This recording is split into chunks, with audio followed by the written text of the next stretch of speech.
It's almost part of the lexicon of Western politics these days that there are women's issues, that in fact there needs to be a ministry of women's issues to handle the specific women's issues that only women face, that don't affect men, that couldn't affect men, that men have no part in making a decision about. Men could not be trusted to advocate for these off their own backs. It has to be left to someone who knows about women, who spends their whole time with women and no one else. Except that all of this is a lie. There are no such things as women's issues. There are no such things as gendered issues. There are just issues about people.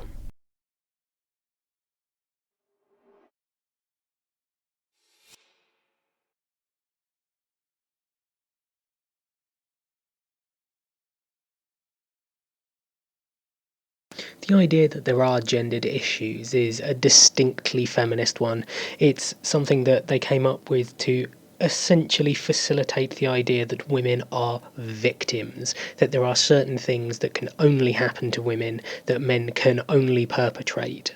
This is part of their narrative, part of the idea that women are small and fragile and need protection under the law, more protection than the law gives regular people, normal people, people with agency in their lives who could, do things to prevent themselves being victimised. But, as the feminists would argue, women cannot do that.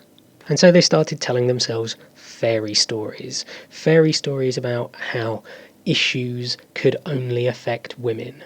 Let's go through a couple of these. First off, let's talk about so-called gender violence. Violence which, according to feminists, only plausibly could happen when a man victimizes a woman. This is gender violence. Violence on the basis that the target is a woman.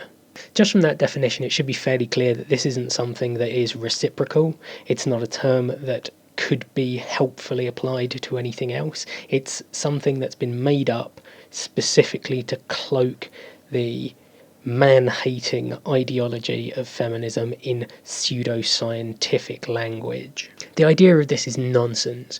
Either this is a reciprocal issue where women can hit men just the same as men can hit women simply because they hate them on the basis of their gender. Either this must be reciprocal in the same way that a black person could kill a white person for being white. That would be a reciprocal interpretation of how hate crime works. But in the feminist model, these things are not reciprocal. Men and women are fundamentally different things that cannot do the same kinds of things as each other for the same or similar reasons. A woman, argue the feminists, could not hate a man, could not hit a man, but that's simply not true. We know it's not true.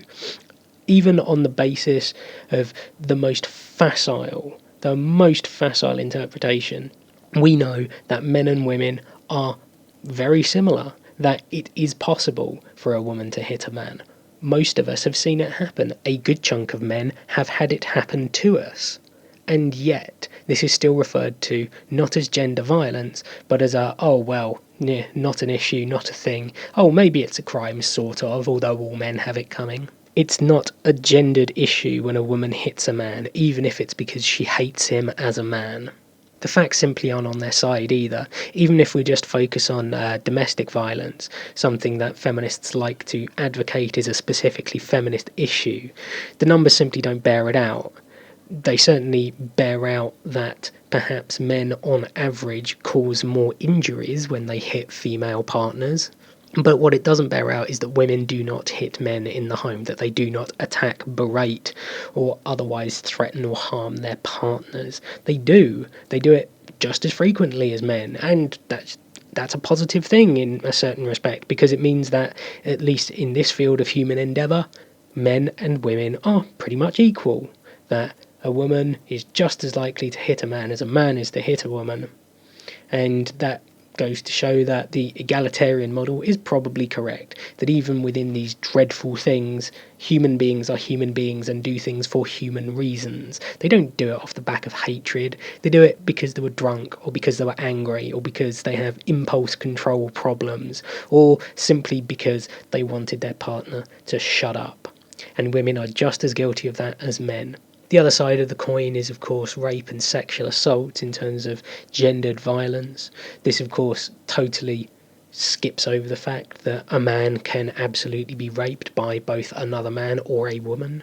And the reasons behind rapes are absolutely disconnected with gender. The best that we know about how rape happens, how the mind of rapists work, is that they are doing something that is about power and is about dominance. This is why when prisoners go to jail, more so in the US than anywhere else, but still it happens.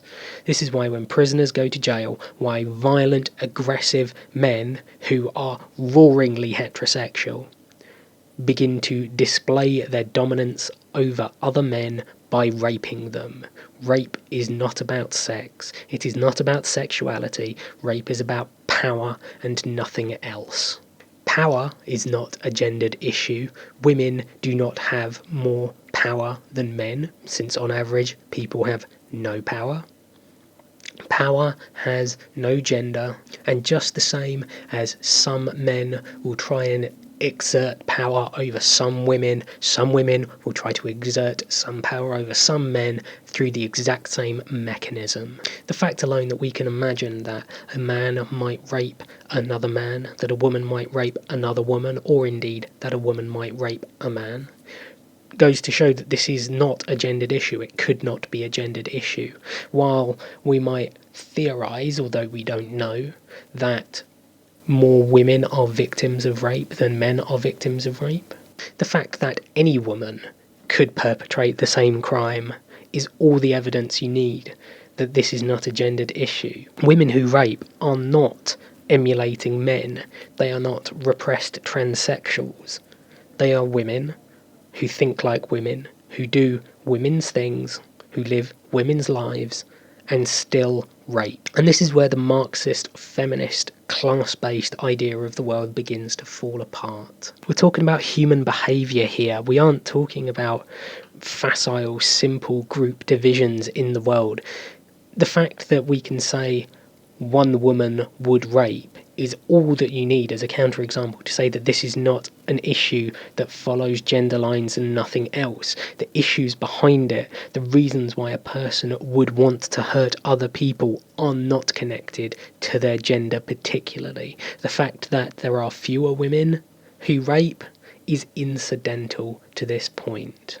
If any woman would rape, could rape, has raped, then this is not a gendered issue, and we need to approach it as a cross-gender, every person in society working towards a solution, as opposed to blaming men. Even issues that more directly affect women than they do men are still not gendered issues. The idea that abortion is a woman's issue is fundamentally misunderstanding what abortion is about. Almost all liberal men support abortion for women who want abortions. This is not because they can personally benefit from this. This is because they believe that every person, not just every woman, because remember, everyone has a right to choose, not just women. It's because liberal men generally believe that every person has a right to determine what is right for them, what is right for themselves, and the state has no claim over their body.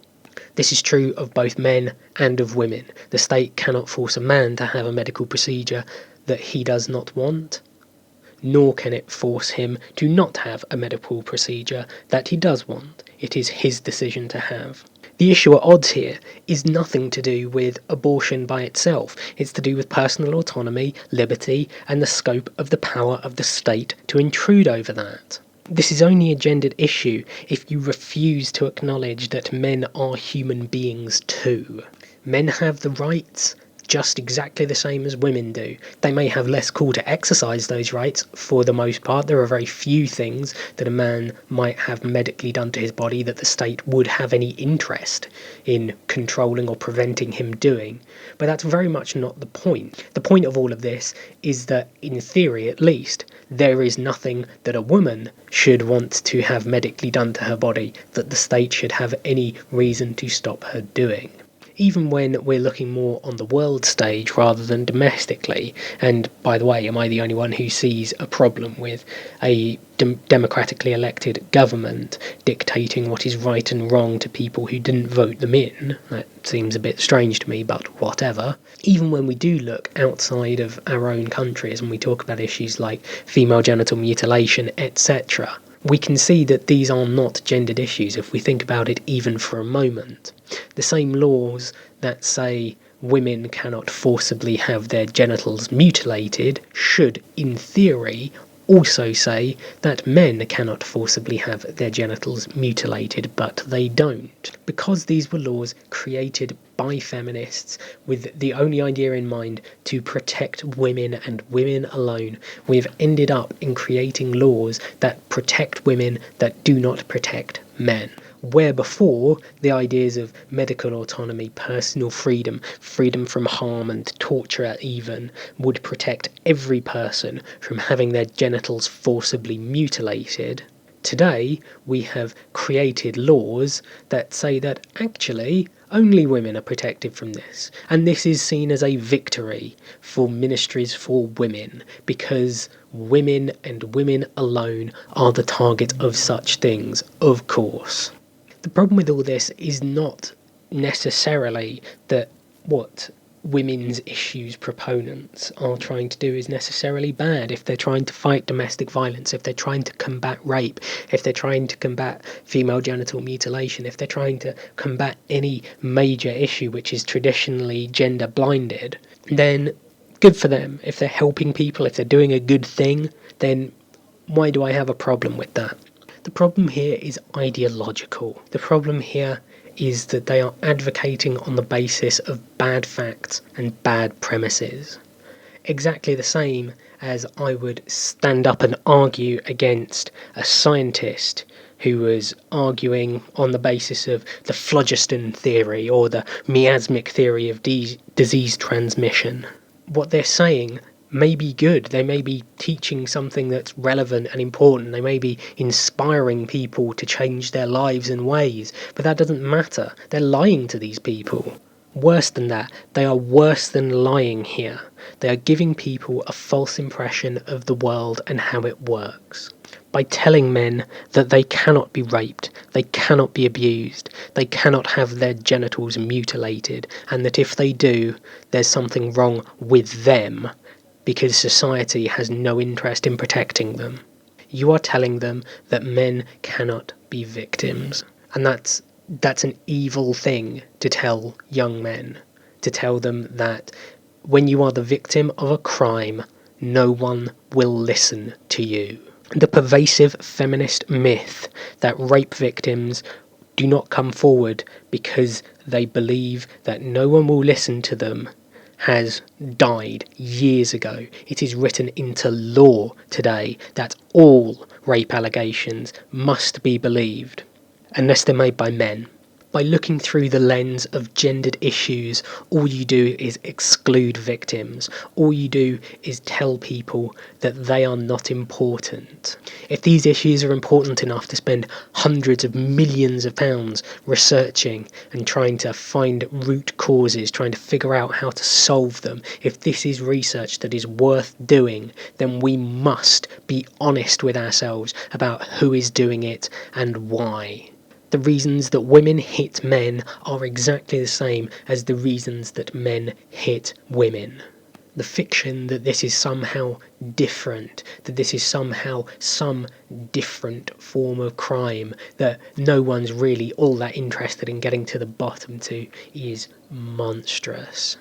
The only thing that looking through this gendered issue lens allows you to do is to ignore half the problem.